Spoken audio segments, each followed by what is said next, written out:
শেখ হাসিনার পরম বন্ধু ভারতের প্রধানমন্ত্রী নরেন্দ্র মোদী। শেখ হাসিনা চরম বিপদে সেটি প্রমাণও করেছেন তিনি। তবে শত চেষ্টা করেও তাকে বাংলাদেশে টিকিয়ে রাখতে পারেনি মোদী সরকার। তাই নানা উপায়ে দ্বিতীয় অভ্যুত্থানের মাধ্যমে শেখ হাসিনার পুনর্বাসনের চেষ্টায় প্রতিবেশী এই দেশটি। সবশেষ ইসকনকে ব্যবহার করে সেই মরণ কামড় দিতে চেয়েছিলেন নরেন্দ্র মোদী, তবে সেখানেও ব্যর্থ তারা। দেশকে স্বৈরাচার মুক্ত করতে প্রায় ২,০০০-এর মতো ছাত্র জনতা প্রাণ দিয়েছে। আহত হয়েছে প্রায় ৩০,০০০-এরও বেশি মানুষ। দেশে যখন ভয়াবহ অবস্থা, তখন মুখে কুলুপ এঁটেছিল উগ্রবাদী সংগঠন ইসকন।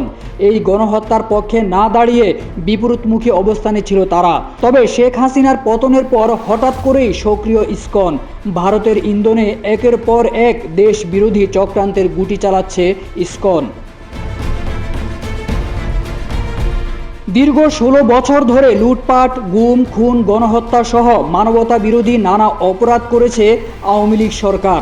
তাই জনরোষের কারণে প্রকাশ্যে আসতে পারছে না দলটির নেতা কর্মীরা।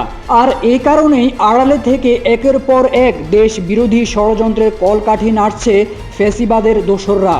ইতোমধ্যে আনসার লীগ, রিকশা লীগ, বিশ্ববিদ্যালয় লীগ, গার্মেন্টস লীগ, দাবি দাওয়া লীগ, ১৬ বছরের বঞ্চিত লীগ সহ নানা রূপে বিপ্লবের চেষ্টা করে ব্যর্থ হয়েছে তারা।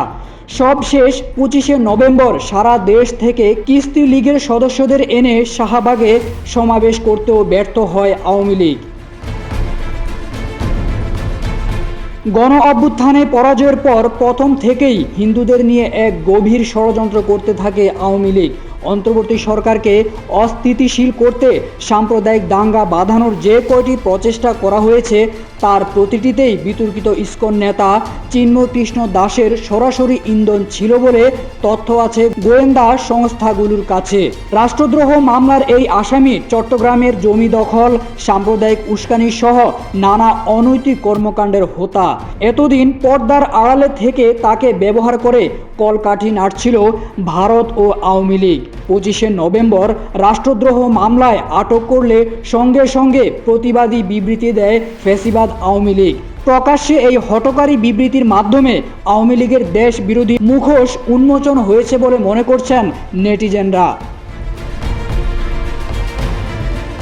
আওয়ামী লীগের প্রেসিডিয়াম সদস্য জাহাঙ্গীর কবির নানক এক বিবৃতিতে চিন্ময় কৃষ্ণ দাসকে গ্রেপ্তারের তীব্র নিন্দা ও প্রতিবাদ জানিয়ে অনতিবিলম্বে মুক্তির দাবি করেছেন। চট্টগ্রামের হাজারীগলিতে সাম্প্রদায়িক দাঙ্গা সৃষ্টির অপচেষ্টার হিসেবে সহিংসতা, সেনা সদস্য ও পুলিশ বাহিনীর সদস্যদের উপর ভয়ঙ্কর হামলার নেপথ্যের ভূমিকায় অভিযোগ রয়েছে এই ইসকন নেতার বিরুদ্ধে। এর আগে চট্টগ্রামের নিউ মার্কেট চত্বরে মুক্ত মঞ্চে ছাত্র জনতার উড়ানো জাতীয় পতাকার উপর গেরুয়া পতাকা উড়িয়ে অবমাননা করে দেশের স্বাধীনতা, সার্বভৌমত্বকে অস্বীকার করার অভিযোগ রয়েছে চিন্ময় কৃষ্ণ দাসের বিরুদ্ধে। এদিকে চিন্ময় কৃষ্ণ দাসকে গ্রেপ্তারের বিষয়ে ভারতের হস্তক্ষেপ চেয়ে চিঠি দিয়েছে বাংলাদেশ ইসকন। তাদের অফিসিয়াল এক্স হ্যান্ডেলে টুইট করে জানিয়েছে, সন্ত্রাসবাদের সঙ্গে ইসকনের যুক্ত থাকার অভিযোগ ভিত্তিহীন এবং অত্যন্ত আপত্তিজনক।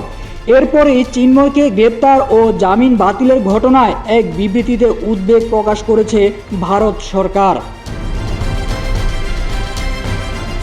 অন্যদিকে রাষ্ট্রদ্রোহের ঘটনায় জড়িত থাকলে কাউকে ছাড় দেওয়া হবে না বলে জানিয়েছেন অন্তর্বর্তী সরকারের যুব ও ক্রীড়া উপদেষ্টা আসিফ মাহমুদ।